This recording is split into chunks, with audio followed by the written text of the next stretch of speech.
If you've watched any of my videos before, you might know that I am an aspiring author with the very strong opinion that the average person should not be using AI in the way that a lot of people do, like for writing an email or doing their math homework.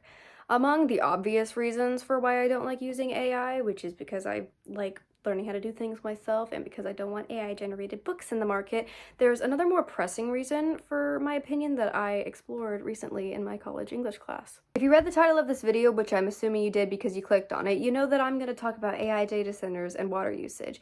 According to BBC World Service, Sam Altman, the boss of OpenAI, said that one message to ChatGPT uses 1/15 of a tablespoon of water, but some experts are actually skeptical of this. One of the biggest problems with these data centers is that they have to use drinking water to cool their machines because unclean water can cause corrosion or clogs in the system or bacterial growth, and since they're sourcing the water from local communities, that's had a negative impact on the people living around data centers.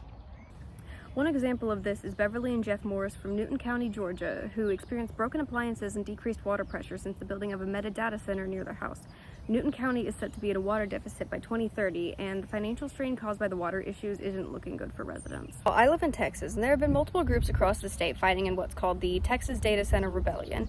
While big tech companies have been trying to find solutions to the data centers' water consumption problems, there are still local people who don't want these data centers popping up in their backyards. As Texas is under largely MAGA Republican Party leadership who push for cryptocurrencies and data centers, Texas is even more susceptible to having all of these data centers and the problems that come along with them.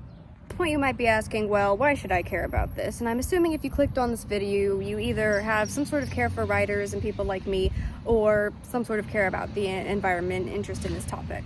At the time when there's an issue, the issue will affect different people in different ways. And the original reason why I was interested in this topic and wanted to do it for my project for school was because I'm a writer who's been against AI for the longest time. As I've researched further, I know that I care about the environment and I care about people. I love people. People are great, and I wanted to be able to share this message with my audience because I've seen that there's that sort of overlap.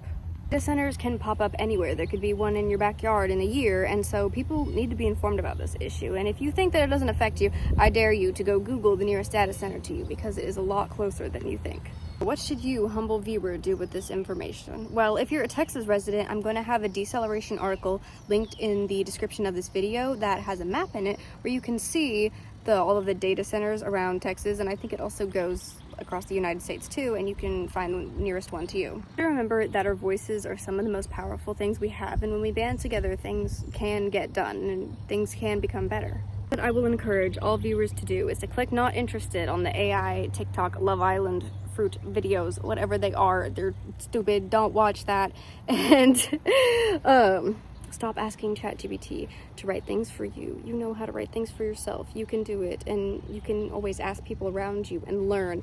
And please share this message with people that you know. Now, if I'm good at one thing, it's being poetic, so I'm going to share a quote from John Green with you, and it is, "The world may be broken, but hope is not crazy." And if you take anything away from this video, let it be that you can do something about the problems around you, and even if they seem so big, no matter who you are and no matter how small your action is, you can make a difference.